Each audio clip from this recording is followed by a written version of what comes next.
Welcome to the Whitetail Advantage Podcast with your host, Brian Melvin. Thank you for tuning in and enjoy the show.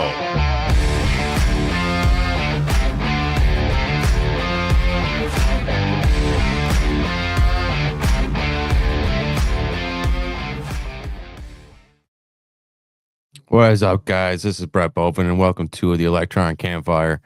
Now, made a deal with you guys. Some shows we won't do an intro, some shows we won't. We will, but we've gone a couple episodes without doing the intro, so I feel like we gotta just say it this one time, then we'll go a couple episodes without it. We're not politically correct on this show. We strongly believe hunting and brotherhood go hand in hand. So yes, there is hazing involved with our show. We invite you all along to join with us too. This is a brotherhood. That's what hunting is all about. However, this is simple request, though. I ask everyone out there to help share the show. Put your quarter in the slot machine. Help share the show. Help grow the show. That's all we ask of everybody out there that's watching the show. I do also like to take a second and say thank you to all the men and women in the military. Thank you for your service. And also thank you to all the police officers and the firefighters, even the farmers out there as well. Everyone out there for public service. Thank you for your service. Tonight is episode 169. It's legit 169. I was kind of confused on the last episode number, but it's episode 169. We got a great guest on tonight. We've been talking about record-setting animals, and tonight we're going to be talking about record-setting bears. I'm excited to get Brian on tonight and talk about his bear and dive deeper into that. So let's bring on Squatch and Brian, and I invite you all to grab a chair and sit up next to the Electronic Campfire with me.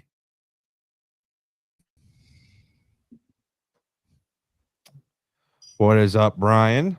Hey, guys. We also got Squatch on, so at least there's one person that I like that comes on the show. The other two I could give two shits about. So I'll let you know that, Squatch. I do love you. Well, I love you too, Brett, and you know it's nice to be had. Yeah, I know. Yeah, the other two can go fuck themselves. I don't give a shit. Yeah, what are you gonna do? You know, can't find good help these days. Can't find good help. It's hard to find. It's really hard, Brian. I work with some great guys, but it's just like, come on, man. Nah, I'm just kidding. Brian, can you give us a little background about yourself, brother? Sure. Live in Jersey. Do a lot of hunting in Jersey. I'm a average guy, you know, father, husband, got a 9-to-5. But carving out as much time as I can in the woods here. We got a little thing that we started last year called Timber Life Outdoors, which is just a New Jersey-based hunting brand that we're trying to get out there, put some good content out, and show that people can actually get it done with a full-time job, as you guys do as well. Having some fun with that. But yeah, man, just a basic guy, just running around, chasing some critters as much as I can. You've been doing this since last year? Timber Life started exactly 10 months ago. The YouTube stuff started only about 5 months ago, but we actually, like, my first post on Instagram was, I think, exactly 10 months ago. Wow. Yeah. So it's been good. Let me ask you this, since you're a fellow content creator for the hunting community, what is it like to balance family life?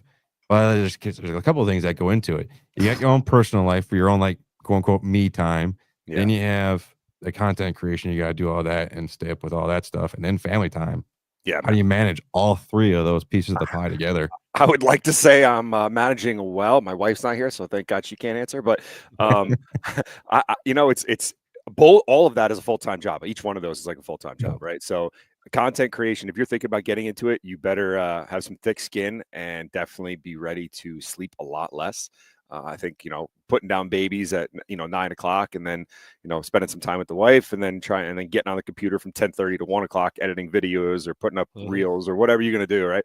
Just got to you got to carve it out. I mean, it's there. You just got to kind of make it a priority to do it, but it's a grind. It is a learning curve and a half. I just scratching the surface. The video side of things is an art form that I'm just learning. I dumped a ton of money into camera gear and went out to some film school stuff with some of the guys in the industry, and it was eye-opening. But yes, it is a real learning curve, to say the least. It is. I know for myself, because we started this back last year around the end of January, beginning of February type area. And I have 2 kids. I have a 4-year-old that's going to be 5-year-olds in November, and my son's 2 years old. And so it was a lot of like I wouldn't say negotiating, but I was like, hey, this is going to be my schedule from January to December, each day of the week and hour by hour. Like it is like, if you looked at my phone, I'll just pull up just real quick. Like this is my calendar. Like this is my calendar. Like it's nuts. It's like stacked out for the second of each day. Like, cause you got to make time for all those things and you can't let slack. And you said it perfectly. Each one's a full-time job. Yeah. And I think I get like 5 hours of sleep a night, if that. Yep. It's and again, the content creation stuff, like I'm just learning, but like on the YouTube side of things, if you're not consistent, like if you're like, I'm not going to get anything up this week or not going to, okay, well, the algorithm doesn't care, right? Like that's a whole nother animal in itself. And, and I'm just learning that, but it's interesting. Me too. I got the outdoor channel, Outdoors and More with the Squatch. I'm busier during the seasons and stuff, in the downtime. I mean, I didn't get to do a lot of fishing this year. Usually I'm always out fishing, but one thing led to the next. The weather was bad. I try to get as much, content out there to get up in, with the algorithm and stuff. But you know what? People that follow me know me. If they want to catch a cool hunting video of us doing something, or whatever, it's on there. It's not going anywhere. So at least you got documentation down the road of, your trials and tribulations and stuff. And Brian, it's funny. I think I met you on the Boondocks Outdoors with Mike Nitre and Frank Mastika. Yes. You were on with us, and I didn't recognize the name until I saw Timber Life Outdoors because I follow you. Yes. So great. Nice to see you again. You too. Cool, man. What show? What gay show are you talking about? The Boondocks? The guy that sounds kind of stupid. The guy that's a little shady. That's Mike. He's shady, Oh, and then okay. you got my brother Frank on there. So Frank is. Oh, okay. He's. The guy the black guy that says I'm black too. That's right. That's why I said he's shady. I was being politically kind of sort of. You're right. I can't remember. I can't forget that. So the guy that runs it, he gave me permission saying that I'm black, so I can say I'm part black. Oh man. Yeah, because apparently gingers are part black. So I have heard that, dude. You're porcelain white. I have heard that. That is a funny thing. There's a whole bunch of reels about that recently. It's funny that you say that. I'm not even going to touch that, but I just have heard that. I just thought that was hilarious. I'm like, what the fuck? You think we'd be the farthest from it? The running joke with gingers is we have no soul. So he'll probably pop on. Mike usually jumps on for a minute and says hello. Yeah, sometimes they do.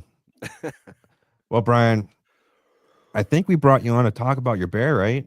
Yeah, I think so. Yeah. Let's talk about this. Let's tell us a story about it first. Give us the story on it. Like, just start there. Right. So let's start at the beginning. Obviously harvested it this past season, but 2 seasons prior, at the end of the season or right after the December season of 22, I was scouting an area that I had gotten some information about multiple bears in the area, but one specifically that it was a good bear. Guys were after it for a couple of years and didn't have any luck. I was like, let me see what's going on in the area. Let me get to know the area for the upcoming season. Started running some cameras, and pretty quickly, I actually got a picture of him in that exact relative area. He was on state land, and he was oddly available, and he's running around kind of doing his thing. Now, again, it was after the season, so pressure had been reduced drastically.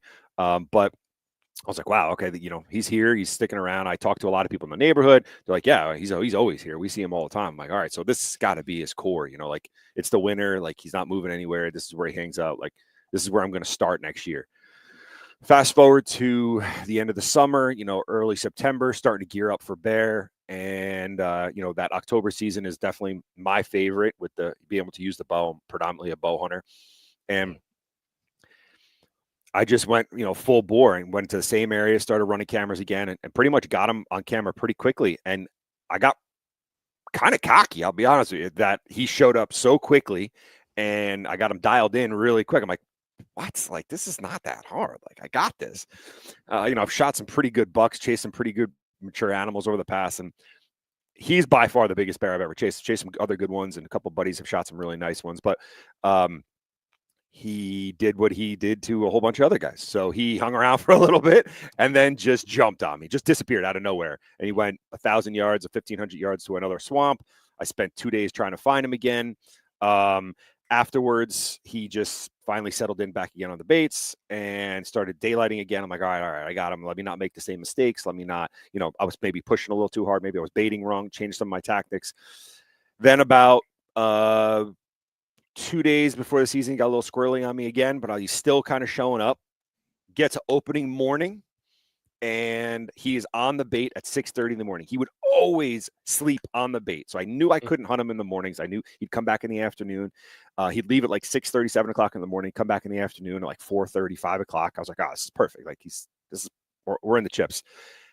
Again, made me look like an idiot. He left at 6:30 in the morning, opener of that year, 2 years ago, and never came back to the area for 6 months. He was gone. I spent the entire season just jumping around, running almost 25 cameras, 30 cameras, trying to find him, couldn't find him. No one knew where he was. And that was my season. I was like, all right, it's either him or nothing. Like, I'm just going to, I spent thousands of dollars on bait and running around, and he made me look foolish. So super humbled, learned a lot. Awesome. Now, fast forward to this past season, right? I didn't hear of anyone getting him. I didn't hear of anything even remotely his size. I have thousands of pictures of him, and I would have known if someone would have gotten him. And he had a really distinct scar down his back leg. Like I saw pictures of some good bears out there. Always reached out to the guys that got him. Like, hey, did that bear? No, there was no scars. I'm all right, great.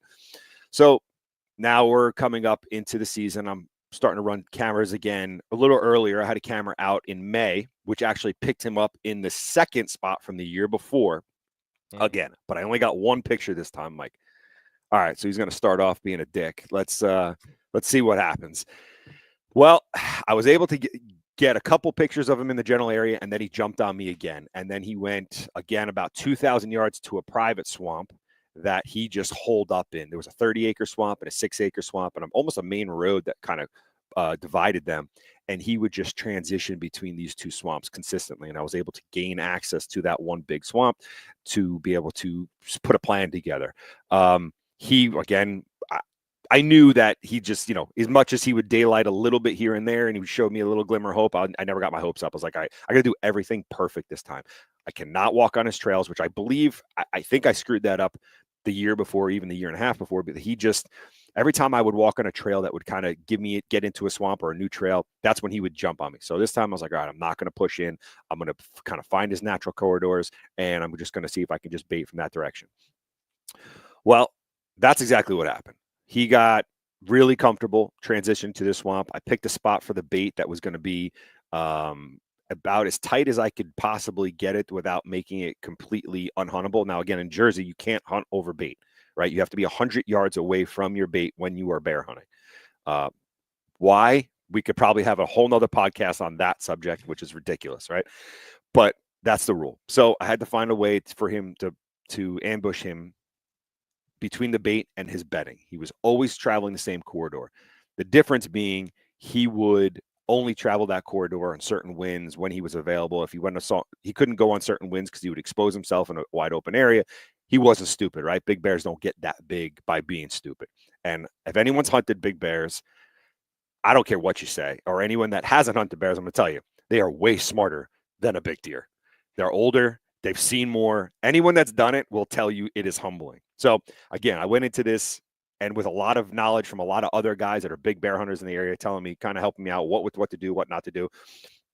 And it was definitely a team effort in that aspect. Once I got him dialed into the concept of, he was showing up pretty regularly on northwest winds, and I knew that he would come in, 4:30 in the morning, sit on the bait till about 6:30, 7 o'clock, then he'd transition back. I get about between a 15 to 30-minute window that he would give me in daylight that I knew that I could probably get him killed. Problem was I had to get behind him. He would come out of this small swamp, cross the road, come into this bigger swamp where my bait was, and then he'd transition back. So the plan was to wait for him to show up on the bait in the big swamp, and then turn back and keep on his way back. I would already be in the small swamp, up in a tree, waiting for him. So that was the plan. The morning of the opener was going to be a southwest wind, so there was no way I was going in. Couldn't do it. Every time there was a southwest wind, he wouldn't show, and it was actually blowing into his bedding. I didn't want to blow him out. So I had to wait for Tuesday morning. Tuesday morning comes. Midnight, he's not on the bait yet. 2:00, he's not on the bait. Now I'm up like a freaking crackhead on my phone, just waiting for pictures. Like ridiculous. Just, right? So 4:00 come, or actually I think it was 3:30, 4:00 comes, and bam, he hits the bait. I'm like, all right, perfect. He's right on schedule. I waited about 4:30. He's comfortable on the big bait. He's just laying down there. I knew he's going to be there for a couple hours. I immediately got up, got my climber, and ran into that small patch of woods. I had never gone into that small patch of woods because I did not want to do what I had done in the prior and get on his trail and bump him out of there. So I had to literally pick a tree and get up in the dark and pick shooting lanes. Not the most technically advanced move there is, because you probably want to do things the other way. But again, for this situation, this is what I had to do. Got up, realized when I got up, normally want to be 18 feet or something like that. I was like, oh man, I'm too high. Like this swamp is too thick. It's got a canopy that's way too low. I have no shooting lane. It's got to come back down to 10 feet. He's still on the bait. He's 180 yards away from me. I'm watching on the camera. I'm getting all my gear set up. It's great. It's starting to get a little blue light, and he's starting to get antsy. He would stand up for a little bit, do a couple circles over a couple minutes, like he normally do. Everything was perfect. He was reading the script. I'm like, dude, this is going to happen. Like, this is really going down. Like, all he has to do is just come back down the same trail, and it's over. 22 yards, like game over. Well, I got a picture. I don't know if I sent it to you, but you might have seen it online. It was the last picture of him coming off the bait at 6:52 in the morning. And like 2 minutes, 3 minutes later, I see him standing there on the side of the road, which is about 80, 70 yards from me. And I see him freaking looking like a person, like both ways, checking traffic. Ridiculous. And he walks across the road, gets right on his trail. He's coming in. He's about 50 yards from me right now. I'm like, holy shit. He's a Volkswagen walking right at me. Gets to about 35 yards, but he's totally covered in brush. I'm like, all right, he's just got to come like 10 more yards, and he's clear. He's going to be perfectly broadside. He stops on a dime at 35 yards. Now, before I go any more, the wind was perfect. I made sure, because I picked that day, and the northwest wind that I needed. The thermals were perfect. I had them working beautifully for the morning sunrise. They were not blowing back towards his direction. Wind was hitting me on a crossface at like 12 miles an hour. I mean, everything is perfect. Never walked down his trail. So I know he did not smell me. However, he gets to 35 yards and turns into a statue and just won't move for a couple minutes. And I'm like, you've got to be kidding me. He's looking around. He's checking the wind. I'm like, I didn't do anything wrong. Like, no, I didn't do anything wrong. But I'm second guessing everything, right? He stops, or he has already stopped, and he turns on a 45 or 90-degree angle and starts walking directly away from me. I'm like, you've got to be kidding me. There's no way. So I had to scramble pretty quickly and trying to pick out two shooting lanes on the path that he was now taking, which is, again, yeah, I guess a 40, not 90 degrees, 45 degrees away from me. And I had two windows, one at 60 and one at 45. Only problem was I had to crouch down into my climber and lean against my seat, like Cirque du Soleil shit, and try and get this shot off. So I got lucky. He got to 45 and he stopped himself for whatever reason. I'll never know, but he stopped, settled, and let it fly. Put a sever right through him at right about 45 yards, and it buried, man. And what freaked me out was I saw the flections just disappear into him. Like, oh, perfect shot, like slightly quartering away, money. He didn't even flinch, like didn't even move, like just didn't run, didn't roar, did nothing, and just kind of just turned and walked away. I'm like, what?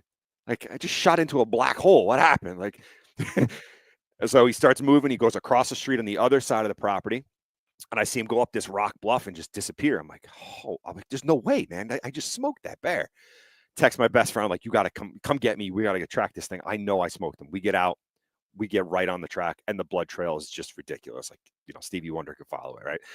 And we're walking across the street. The arrow's right there. It's soaked. I'm like, oh man, this bear is going to be right up on top of that bluff. He's like, all right. He's like, but we're kind of going through some thick cover, getting up above this rock bluff. We can't see anything. He's like, dude, this thing's alive. Like, we're in a bad spot. Like, we're just going to come up over this thing. I'm like, well, let's just be careful. So we get up there.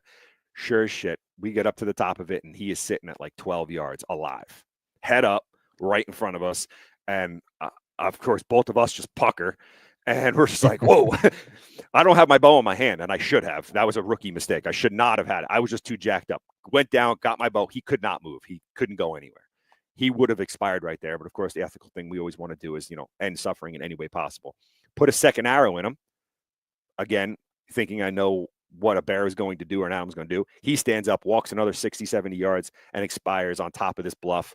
And that was the end of the game. I didn't expect him to get up, but he did. And then it's all high fives and everything's great. And let's, celebrate. And it's over and it's amazing. And it's an awesome journey, yada, yada, yada. And then the story gets crazy from there, which we can get into. But that was the hunt. That's how everything kind of went down. There was some highs and lows in the concept, but it all worked out. He didn't read the script. I did have my camera gear with me, but unfortunately, just having to the way he moved and the way he transitioned, self-filming and crouching down, it was impossible for me to get footage. I would have loved to get that footage. Trust me. Right, man. Yeah, what it was a a good one. story, man. I got a bunch of questions from that. I wish I wrote them roll. down. I got to remember them now. First question is, how did you figure out where he was going from your bait pile to this other piece? You said he was going to this private piece. Yeah. X amount of yards away. How did you figure out where he was going and how long he was going from? How long did it take you to figure that out? And how did you figure out where he was going? One, with cameras, I basically took about 2 weeks ish. Once he was on a steady pattern, it took about 2 weeks. And when I mean steady pattern, he was hitting the bait pretty consistently on certain winds in certain directions. I was like, all right, that's what I need to key on. And then it was kind of just running cameras in increments. Like, all right, let me back off 25 yards from my original camera, see where he's passing by. And then once I'd hit that, then I'd go back another, 30, 40 yards and back and back. And I get to the road and I'm like, all right, there's only one way. And then once I got over there, it looked like there was a trail that looked like an elephant that was walking down it. That wasn't very hard to determine once I saw that. And the spot that he was bedding in was about 50 yards, 60 yards, was slightly open timber, not like open, which you like fully open timber, like big timber. But after that, it was almost impenetrable. Like you couldn't even walk into it. It was so thick. So I couldn't get into farther than that and look. And I scouted from the road. I did not walk into that piece until the morning that I shot him. I did everything with a binocular, walking the piece around, trying to see where I could see his trail, which I was able to determine how long his trail was, where it curled, where I was going to try and set up once I got in that morning. But yeah, the cameras were a huge help. I actually ran cameras way farther away too, because there was a couple days where he disappeared early on me for like 3-4 days. I'm like, oh my God, here we go again. He's gone. Yep. And I would have cameras about 500 yards out, 500 yards out, and other satellite baits. He never hit them. So I don't know where he went a couple times. He just stayed in that tight core area, which a lot of the big bears do. They get into those swamps and they just hunker down, man. If they have food, they have cover, and they have water, they got no reason to leave. Outside of breeding season, right? But it was just a matter of kind of dialing in his pattern. They get on a pattern. They are definitely more patternable than a big deer. Mm-hmm. However, they are way less tolerant of any intrusion and any kind of mistakes. They are not going to put up with you messing around. Like a big deer, again, not saying big deer that are easy to hunt, but big bears are just different, man. They're smart as hell. They're really smart. And your tactic of moving them back, I've kind of done that in the years prior myself, because I'd see deer coming out from this part of the field X amount of times. I'm like, all right, why are they coming from this direction? Then I started putting a camera there, and I kept moving it back and back and back. And next thing I know, I'm like, oh, fuck, this is where they're bedding. And I'm seeing photos of them just galore, just bedding there. I'm like, I found where you're bedding at, and you're coming right there. So, bam, perfect. Absolutely. So I don't think if you haven't tried that tactic out yet, 100 guys out there, try doing that, because it's worked. Because obviously it worked for Brian. It definitely works. I've done in the past. So you said you walked on his trail one time. Mm-hmm. The year before. In the wintertime, would wait about a good 2 weeks after a good snow falling had happened. And then I'd start seeing the tracks. And I start walking on them. And then I start tracking them on my phone. All right, this is where they're at. I see a lot of the deer tracks here and here, and there's man trails. Yeah. Obviously, you can get away with that. Apparently, you can't do that with bear. And I'm asking sheer out of curiosity, because I've never hunted bear. So it sounds like you don't fucking do that. Not on the big ones, man. Again, the little ones, I'm not saying shoot any bear you want, and not shaming a guy for shooting a 100-pound bear, 150-pound bear by any means, but in New Jersey, we are pretty spoiled when it comes to bears like that, right? They are raccoons. You could put a bait out on state land and pretty easily kill a 150-pound bear. You start chasing something in the 5, 6, 7, 8, 900-pound class. Anything over 5 to me is going to be that's a great bear, an incredible bear, and it's been around for a minute, right? It's at least 6 years old, right? And then goes up from there. They've learned a lot. So yeah, I definitely go about it slightly different now. I will take a trail through open timber to a point where I think it may be going into the bedding area, and I will not push it in anymore. I don't think you learn too much more information once you think you know where their bedding area is. If you can get back on the back side of it and see if there's an exit on that side for certain winds and kind of play it that way. But pushing in is like someone coming into your bedroom. You're gonna know, like you're gonna know. Yeah. Same thing again. Bucks have have bedrooms too. They have bedding areas and all that stuff. I just feel like you get away with a lot more with a mature deer, than you would a big mature bear. A lot of places in the United States don't have 10, 15, 20-year-old bears. That's just not normal. It's not the common thing. Buddy of mine had a guy come in this year, and he shot a 23-year-old sow in New Jersey. Like, what? That's nuts. Like, it's just crazy. But it happens, not super common, but it's common in the concept that teenage bears and 10+ bears are shot all the time in New Jersey, because again, we have one really good week and then one kind of crappy week in December to shoot them, and you get one bear. So, and most times guys come out and they shoot a good bear, they're done. They don't want to deal with it ever again, because it's a lot of work. If you're running bait, I ran thousands of pounds of bait. I took off almost a month of work. I was running bait every day. I was, and then you got to get the damn thing out of the woods, and you need a team, and it's a lot. It's a lot. I bet that was a bitch. It was a lot. I've had harder times with smaller bears, and I'll tell you why.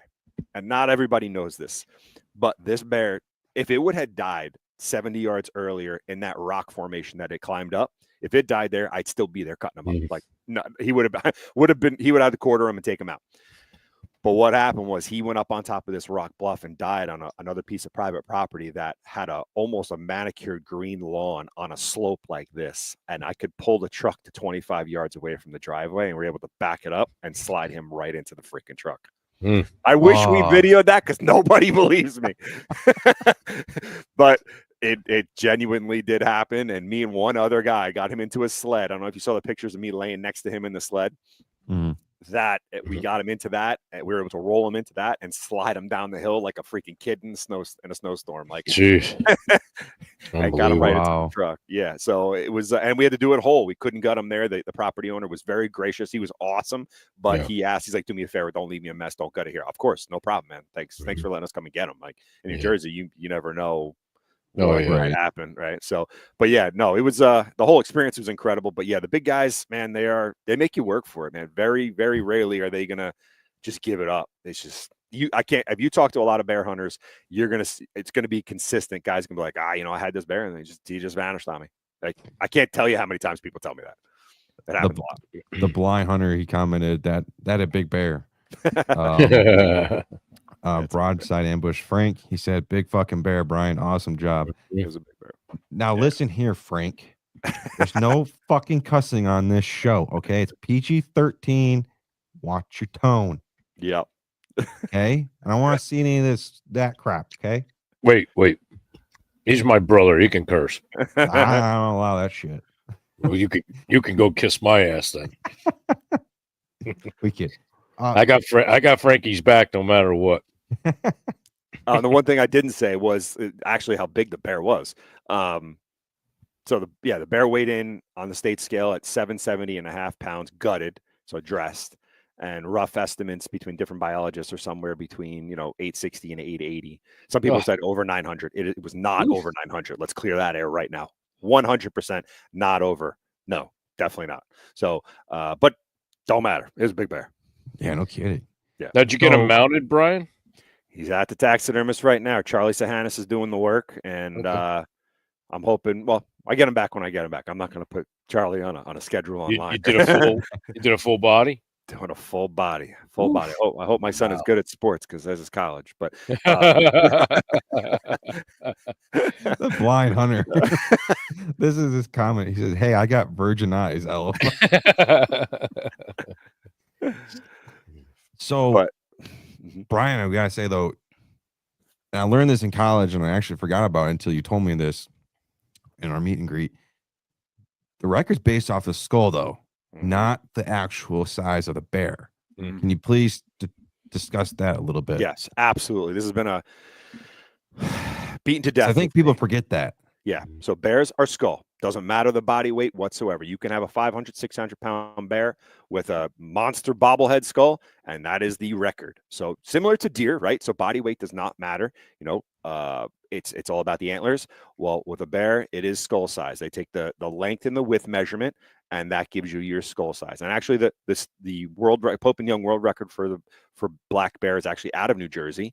That gentleman was actually after this bear. But there's no book, there's no records, official records for weight. Does not exist. And again, people are like, people posted that, have a world record and stuff. It is a unofficial large bear with a bow. There is no book for it. Boone and Crockett, Pope and Young, they do not care about weight. There is no book for weight. So yes, I got a lot of crazy comments. I'm like, guys, I never said it was the Pope and Young, never. It was an inch, over an inch less than the existing Pope and Young skull record. So again, that one I think was 650 maybe. Don't hold me to that. I'm not sure of the weight of that bear, but it was hundreds of pounds less than my bear, and it had a massive head. It had if you see the pictures of it, it is it almost doesn't look real. I'll be honest with you. The head looks ridiculous, but that is the record. So that's the way it shakes out. Record. Mm-hmm. Bear. See if I can find this thing. 23 and 5/16 inches. That's it. That's the one. Yeah. And there's, again, it's, some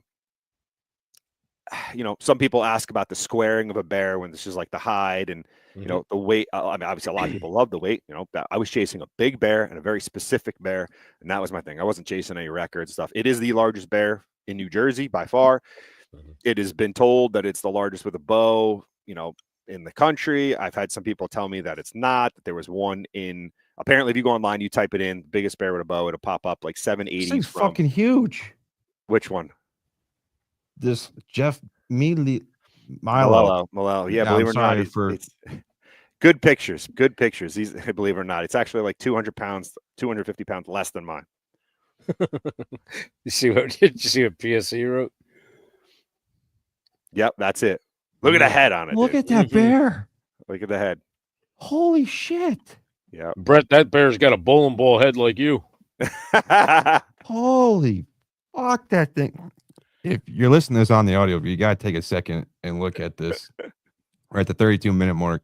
Go on YouTube and look at this video and look at the size of this bear. Or just type in the Jeff Mealy, Melill bear. Score of 23 5/16 inches. Location Morris County, New Jersey. Yep. You're taking 10/14 2019. Monster head. Just incredible deer. I mean, yours is an inch behind that, Brian. A little more than an inch. So mine was 22 and 1/16. So an inch and 4/16, I think, less than that. So it's in the top 32 bears. A great, awesome bear. Again, about 300 pounds more or 250 pounds more. But again, if you see the head on that thing, it just looks, it's super wide. It's crazy wide. It really is. I think it's crazy. It is. So when you see a full mount bear, it puts in perspective how big these things get. I don't know what the hell I'm going to do with mine. It's going to be way bigger than that one. I got to lose a couch. We're working on buying a new house. Like this room's stuffed with stuff already, but there's some big ones out there, man. Jersey's got some. We're very, very spoiled. Really, I didn't even take it into consideration. I totally forgot about your bear. Like yours is 10 times that size, right? Not 10. No. I can't say 10 times. It's 200. But it's bigger. It's significantly bigger. I got so sidetracked. Like that thing's fucking giant. Yeah. Where are you gonna put? Like you said, where are you gonna put it? That's I'll figure a good problem to have. I welcome it. So that's like people go to Alaska and kill a moose. It's like, where do you put that in a normal size home? Yeah. Exactly. It is definitely going to be a challenge, and my wife has been gracious enough to accept that that there is a almost 900-pound bear mount that's going to be coming into the house that is literally the size of a good sized couch. So it's going to take up basically 1/4 of the living room. It's gonna be a good one. We're looking at houses now, and we haven't even put in bids on houses because there wasn't access to the basement to get something in like that. So because it's gonna be significant. But yeah, hopefully it'll be done this year. And I'll definitely be posting it. I have a bunch of stuff out. A lot of people wanted to see it. Yada yada. So it'll be cool. Well, Brian, we've also been talking about world record deers like the CJ Alexander buck, the Rampala buck, Right. and just kind of like you feel bad for the deer in a sense because like these deer get tagged with these bad storyline headers and stuff like that. And we've talked about what would you do if you were put in the situation of, you know what, I think I just shot this world-class deer. What would you do? We talked about hypotheticals and stuff like that. It sounds like you are having the same situation in the sense of you shot a world record deer. But damn it, bear. There's always talking about deer on the show. Yeah. This sounds like all fairy tales, but I'm sure. Let me get your opinion or your side. Right. Has there been backlash on this because of this type of situation? Drastic. Absolutely. It got way more than I ever, dreamt, to be honest with you. It definitely, I knew there was going to be some craziness within the hunting community because, anytime anyone shoots a significant animal, there's always going to be your haters and people that are supporting you, right? So while I was chasing this animal, I knew that was, going to be a possibility. And I had been in contact with Fish and Game, making sure that I was crossing all my T's and dotting my I's and, that everything was done the right way. I did not want to have any gray area and nothing that could ever be, misconstrued that I misunderstood something or whatever, right? So I made sure everything was done perfect. Second to that was once the animal was harvested, the floodgates open, man. And, a lot of negativity came out of the hunting community that, I shot at night. I did this. Thank God I had, cell camera pictures of him coming off the bait in the morning, right before I shot him. So that got squashed really quickly. But the crazy part was the non-hunting community. I was public enemy number one.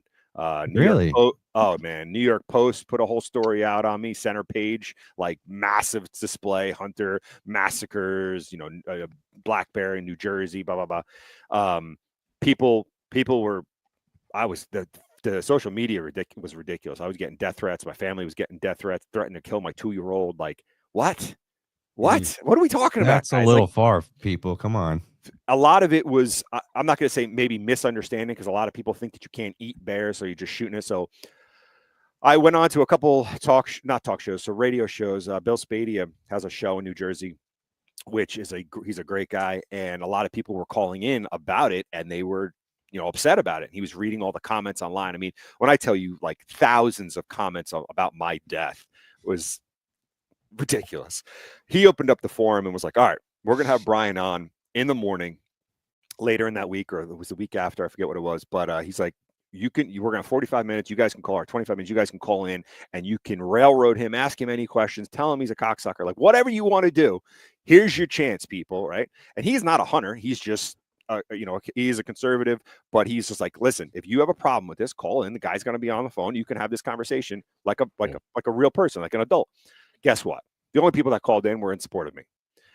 So nobody called in negatively. So it was, and after that, he did it. I think he did it for 2 days, and he was like, all right, guys, like you had your shot. Nobody did it. Nobody said anything. Like, all right, shut up. And I also took the time on the show to explain that, we use all the meat, nothing was wasted. We used all the fat, it was donated, and it turned into like soap and lotions and all kinds of stuff like that. And I got a lot of flack from the hunting community because I got that thing gutted immediately, like really quick. So I didn't lose it. If you hunt big bears, if you leave them too long, again, October, it was getting up into the 60s that morning. And I knew that if we didn't get them gutted within the next hour or two, I was going to lose the whole bear. And the 3 bears that are that were in that same weight range with a bow for largest in the country, all were spoiled. The guys refused to gut them. So they all lost the bears. And that sucks, man. I was told that was given to me information from some biologists that are big in North Carolina area, which they have a bear museum down there. They're pretty neat. But it came from some biologists that had known about some of those larger bears. And they're like, yeah, most people don't gut them because they want that, exact weight. I get it.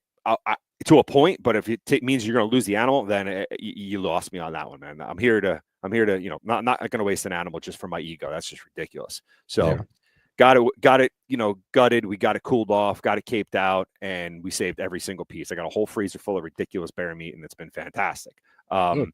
But yeah, the negativity, once they understood, which took a couple weeks, once they understood that the bear was not wasted, it wasn't just a trophy, that, you know, it will be, everyone's going to, you know, enjoy it, be fed, every possible part of that bear that was usable has been used. It did slow down and back off and got a little better. And even Ted Nugent reached out and did a whole thing on it with him. I might be doing a show with him, but he went freaking nuts. I mean, he was pissed. Yeah. He was pissed. He's Yep. a crazy man, but he's awesome. He's just like, the people just don't understand, man, and they really don't. Again, tried to stay as respectful as I could to people that didn't understand the situation and kind of use education as a way to bridge the gap. You can do that as much as you can, and sometimes they're just still not going to agree, and that's okay. That's Right. okay. But when you turn around and you threaten my 2-year-old, now you get a different version of me. Oh, yeah. But it just, again, it's one of those things when you're going to shoot a high class animal or a class A animal that is going to bring a lot of attention. It is definitely something that you need to be aware of and be kind of ready for. And I think that I'm going to say this in the concept that I've had a lot of conversations with the industry people that are kind of behind the scenes and a lot of editors, and you just don't react. Like, don't get negative, don't get crazy, because it will fuel the fire that much more, and and you end up being the loser in the situation. So Yeah. I doubt I'll ever be in that situation again. But if there's one piece of advice I give somebody, just don't react. Like, unless someone is at your front door, like threatening your family, if it's just words, like, keep your cool, shut up, don't do anything stupid. Mm-hmm. It's just sad. It hurts us as a hunting community if you get on there and you're just screaming at people and just getting off. It's just there's nothing positive that comes out of it. And at that point, we basically turn into liberals of just like Yeah. yelling at each other, and when it doesn't make any sense. Like, you're just yelling at each other. Like, are you accomplishing anything? Right. No. Okay, No. then you both look a bunch of fucking libtards out there just yelling at each other. Exactly right. Yeah. 100%. It just doesn't make any sense. And it's whatever. That's never going to go away. It's part of the thing. The media is a ridiculous concept, which we all know it's got its own agenda. But yeah, just keep it cool and go through it. Now, obviously, there's the flip side of that. If you are doing something wrong, like the CJ Alexander thing, that's a whole nother ball of wax, man. That's I have no idea how to, I will never know how that works, because I'm not going to ever be in that situation. But that's that it's unfortunate that people go to those lengths to put themselves in that situation because they get crazy about an animal. Obviously, it happens. I'll say this about him: he's got balls to go on some podcasts and talk about it when he did it illegally. So I was watching these videos, and I looked at two ways with it. One, he's not hiding anything because he's going on these shows, or two, he's got balls enough to really carry out this lie and think that he can get away with it. But he apparently, if you watch the last one, he had already told DNR that he poached it, yet he was continuing with the public that it was with the lie. Like, yeah, I don't know, man. To me, he was trying to see if he can get away with it with the public and on the DNR side too. I think he was trying to do. Yeah, like I said, I just think that, like, okay, man. I don't know, man. Yeah, I watched that last podcast of him that he just did with the what was it, Deer IQ, I think. And yeah, I think so. I don't know, man. I don't know the guy. I'm not going to say anything, but he just, some of the comments, dude, like, I don't know. Very arrogant. Yeah, man. In a situation where you cannot be like, dude, what? I don't know. I give him credit for getting up and talking about it. Like, a lot of guys wouldn't do that. And he said he wants to make it a positive. That's great. He wants to even talk to kids to kind of spin it into a positive light to tell them what they're not to do. I commend all that, but I think he should kind of look back a little bit, because some of the things he said were, I don't know, not my cup of tea. But again, it's a situation that happens, unfortunately, a lot, where guys get crazy on big animals and they do some unfortunate stuff. So, and then the animal is wasted, in my opinion. It pays the price. And like I said, with the bad storylines, bad taglines, stuff like that. And we just talked about this with Edgar on last week's show. And we're go back to deer.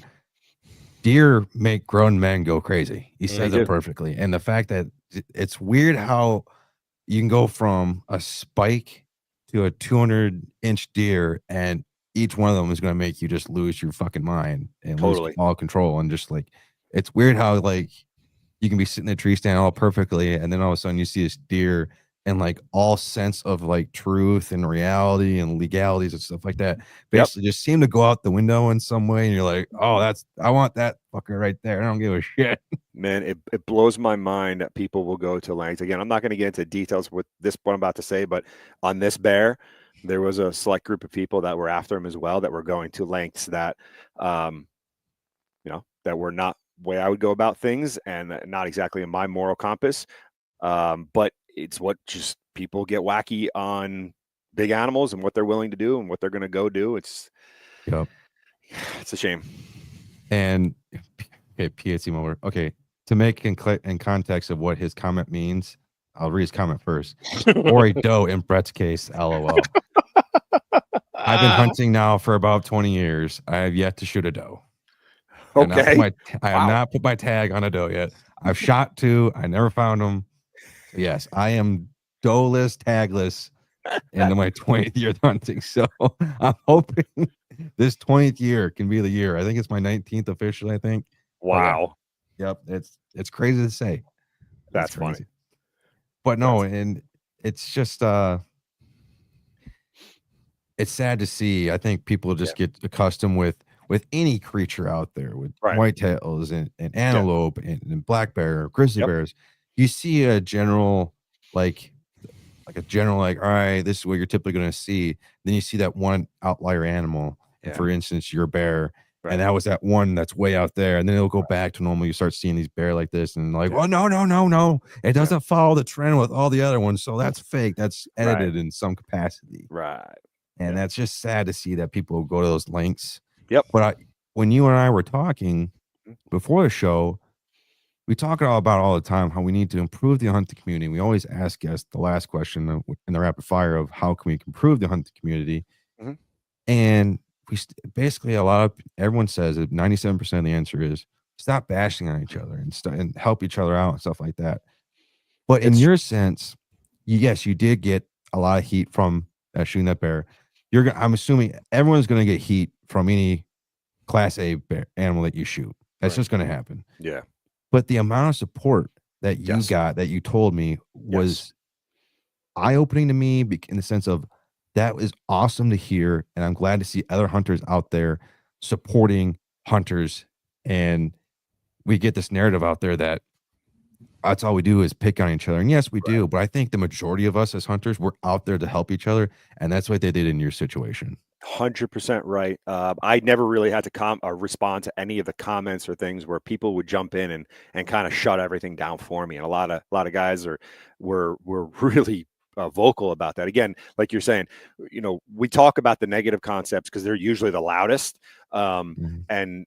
But there is a ton of support out there, and keeping everything tight within the community and supporting each other no matter what is huge. But yes, I did get a ton of great support with the hunting community, people that knew me, a lot of people that didn't know me, maybe just heard me talk once or whatever, and were like, this guy's not the guy that's doing what you guys are saying. He's not going and shooting a bear and letting it rot in the woods. It's not what happened. Like, stop saying it is. But yeah, it was very refreshing to see that side of it. It was nice to see. That's awesome, man. Yeah. Brian, we're getting close to the end of the show here. I first want to say thank you for coming on the show, man. We greatly appreciate it. And thank you for telling your story, and just congratulations again on this amazing animal, dude. Thanks for having me, guys. I appreciate it. Yeah. And side note, I was talking to Mike, I think a year ago about black bear, and he told me, we got like world-class deer black bear out here in New Jersey. He said that, I was like, all right, that's bullshit. It's in New Jersey. Well, why are there gonna be black bear out in New Jersey? And then he told me that, and I start seeing these. I'm like, that's true. Oh, yeah, man. Oh, yeah, it's true, bro. There's some big ones left that are still. We got some good ones we're chasing this year. I hope someone beats my record. That'd be awesome. I hope I'm there. If they got my number, give me a call. I'll help you drag it out and take pictures, man. So we are super, super lucky in New Jersey with the black bear quality. Our genetics are incredible. People go spend insane amount of money to go up to Canada and shoot a 250-pound bear. Awesome. Not saying it's not cool. That's great. Amazing. So happy. But we got a $2 tag here in New Jersey, and you got a good shot of shooting a 500 plus. It's wait. $2. Is that a non-resident tag? $2. It cost me $2. So if I came from Michigan to hunt a black bear in New Jersey, well, you got to buy a license, which I think is a non-resident's like $100, but the tag is $2.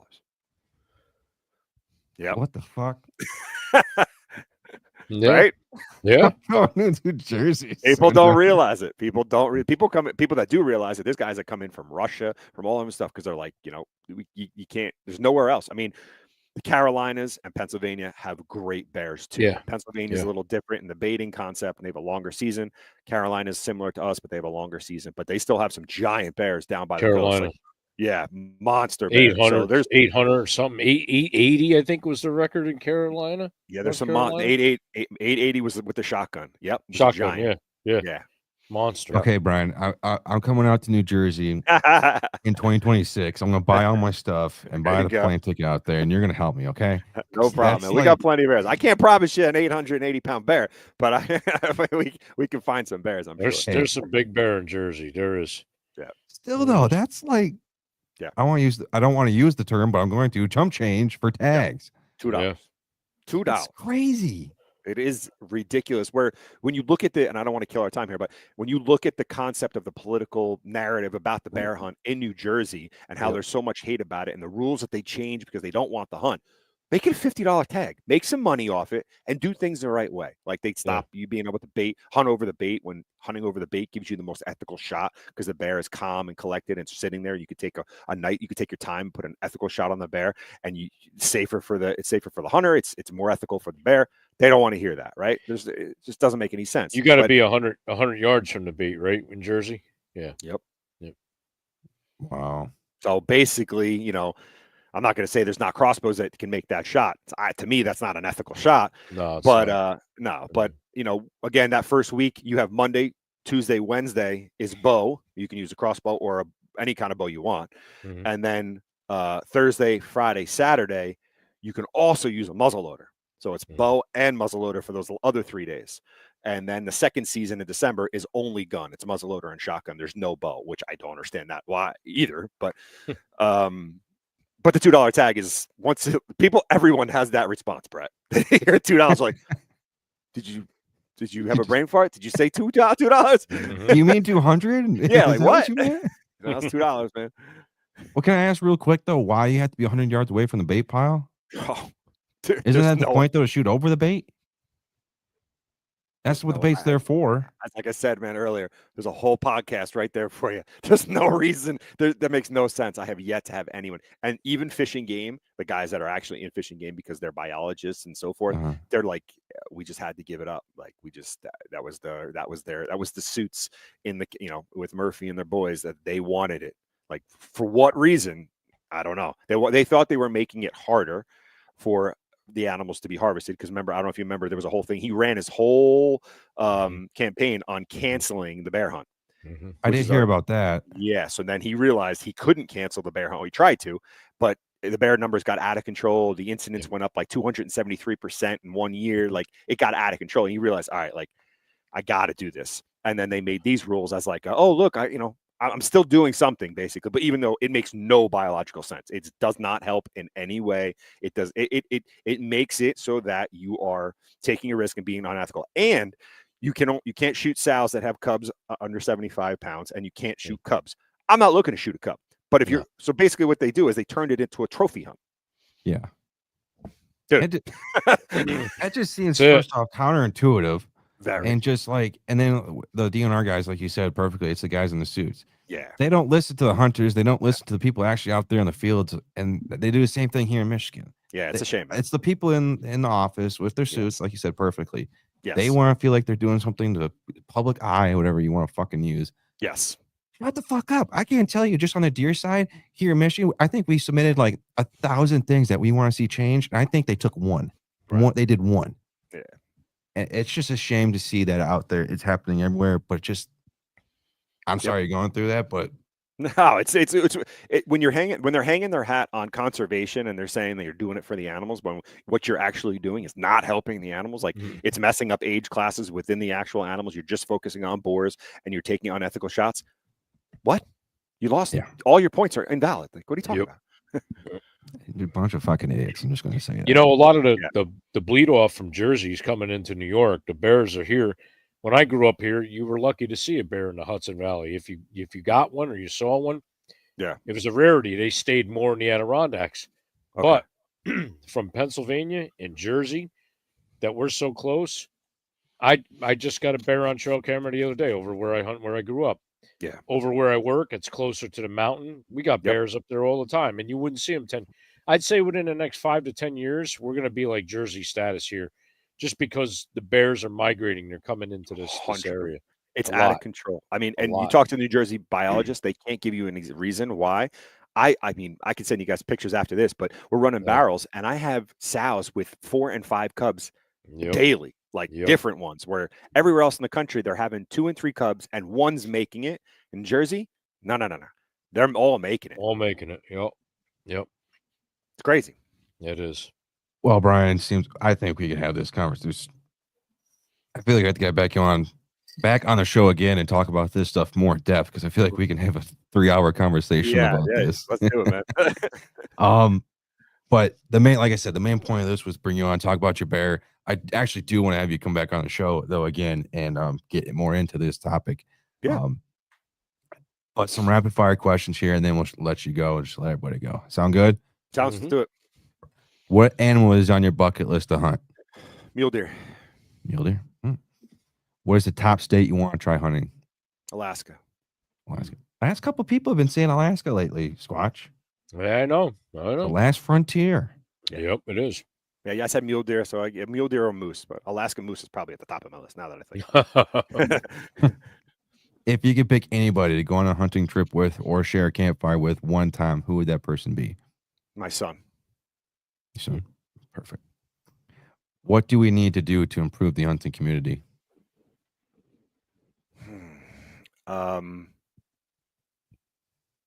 Take the ego and judgment out of your statements or your attention to other people. Once you take those two things out of it, there's just kind of empathy and help along the ways, because everybody starts at the bottom. Nobody's perfect. Everybody's learning every day. So once we start doing that, I think we'll do better. We are a dying breed, so we're just shooting ourselves in the foot with all the crazy stuff. Oh yeah. You said it perfectly. At least I know here in Michigan, our numbers are declining. You take COVID year, because that was an outlier because nothing was supposed to happen. Don't even get me talking about COVID. I'm just going to say that. It's just stupid. Anyways, COVID year was an outlier because there's nothing to do. So people are out in the woods going hunting. But ever since then, from I think it was the 2000s or a little bit earlier than that, it's been on a slow trajectory down and down and down. Right. And that's a whole top podcast episode right there. But yep, I agree with you 100%. Get your ego out the fucking door. I mean, we're not one bigger than the other. We're out. The main thing is we're out there to have fun, enjoy life, and enjoy just being in nature. That's it. You only get one ride. Make it fun. Exactly. Well, Brian, thank you so much, man, for coming on the show. I greatly appreciate it. First, let me ask Squatch, how can people reach out to you and follow along your journey if they feel like doing that? Well, you can always find me here on Sundays and Tuesdays. You can follow me on my Instagram page, Outdoors and More with the Squatch, and my YouTube channel. Brian, how can people reach out to you and follow you along? They can find us on Facebook and Instagram. On Instagram, it's at timber_life_outdoors, which is the same handle for YouTube, and for Facebook, it's just Timber Life Outdoors. We got some great content. Awesome. Oh, look, Michael showed up to the show. Oh, finally. the blister, the little 15-year-old shitbag finally wants to show up. He says he was busy. What can you be busy with at 15 years old besides, other things? Man, Squatch, we almost got a full episode out. I know. For the little shit fucker. He's like a blister, man. He just shows up after everything's done. Yep. Anyways, we still love you, Michael. Brian, no, thanks again, man. We definitely have to get you back on. And sounds like we got some more topics we need to discuss too. Yeah, it's a rabbit hole and a half. Oh yeah. Yeah, it is. Well, Brian, thank you so much, man, for coming on. We'll talk to you later, brother. Thanks, guys. Take care. See you guys. Oh man, Brian's a great guy right there. Well, and that's going to conclude another episode of the Whitetail Advantage Podcast. I want to say thank you to everyone that's gathered around the electronic campfire with myself and everyone here today. If this show made you laugh, made you think, gave you new perspective, please hit that like and subscribe button. If you listen to this on the audio version, please give us that 5-star rating and let us know your feedback on the show. The audio version of our podcast gets released every Monday and Wednesday at 5 a.m. Eastern Time. I also like to take a second. Thank you to all the partners, the teams, the companies out there we've teamed up with here at Whitetail Advantage. Thank you so much. Again, put your cord in a slot machine, help share your show, help grow your show. Thank you to all the men and women in the military, and we'll see you guys next time.